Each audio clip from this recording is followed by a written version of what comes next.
We're back with Chuck Higgins. He's candidate for lieutenant governor, and we're closing it down. We're going to talk to him a little bit about what he feels about the remaining issues there.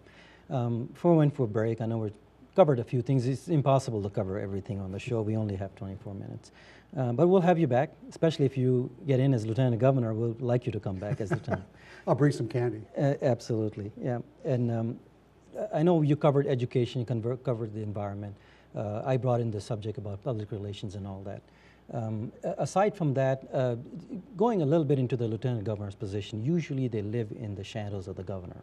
That's correct. It's a very difficult position, and most people don't understand. At least the constituency doesn't understand exactly how tough it is for a lieutenant governor to kind of stay there and be on standby for the governor. But there's a lot of things you all can do if you get in there.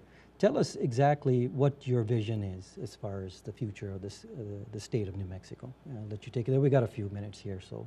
All right. And I will have to interrupt you when you're done. Go ahead. Yeah. Well, what we have, what we have is a state, that, as I mentioned earlier, has an incredible potential of human resources. And as lieutenant governor, part of that job that I envision is to put those resources to work to make New Mexico a place that people really, really appreciate. We have an incredible landscape.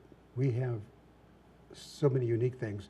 For example, I'm thinking back when they were trying to film The Lone Ranger. Correct. And they said, well, you know, your incentives aren't as good as Louisiana next door or close by. But it occurred to me that if they shot The Lone Ranger in Louisiana, they'd have to do a great deal of photoshopping to put in the mountains and to put in the natural landscape that we have. So, you know, that's one thing that we can really be proud of, and to really...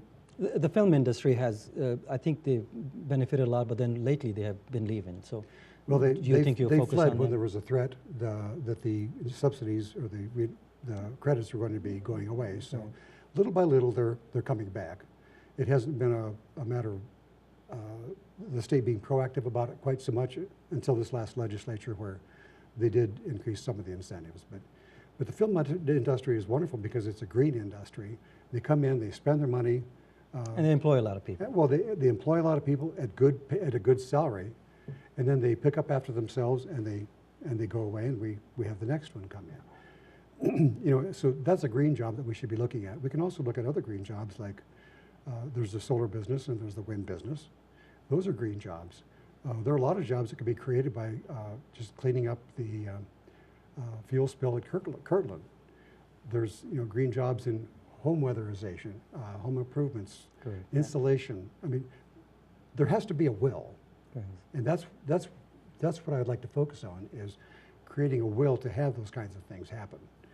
When you have a company that talks about coming in with some high-paying jobs, we have to have the infrastructure, that is the educated workforce, to work for them. Otherwise, what benefit does it do us if they bring in their own people from out of state? All it does is add to the stress of our limited water supply. Correct. Yeah. So our job is to get the people within the state employed at good jobs. I want to ask you another follow-up question on, there was a time when we depended 15% on energy. Gas prices, oil prices are coming down. Right now, our general funds, I think we're getting 25% from energy. How do you see that playing out? I know the southeast fields are doing okay. Northwest is suffering a little bit.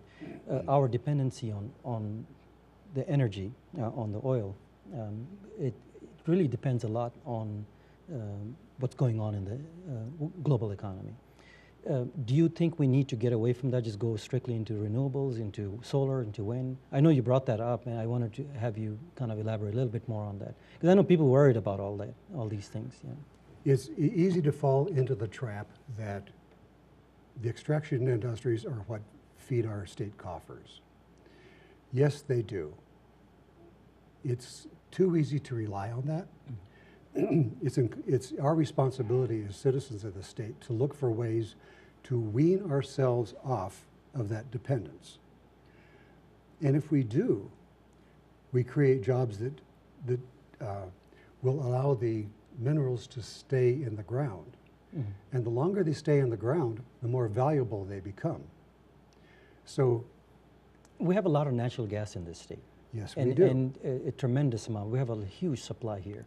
I know, and everyone's trying to tap that and stuff. There's economic issues there. You can't say no, because then you eliminate a large portion of the money coming into the state. So should we not focus? Should we focus on the energy? Should we not focus on it? What is your opinion? I think you can say no.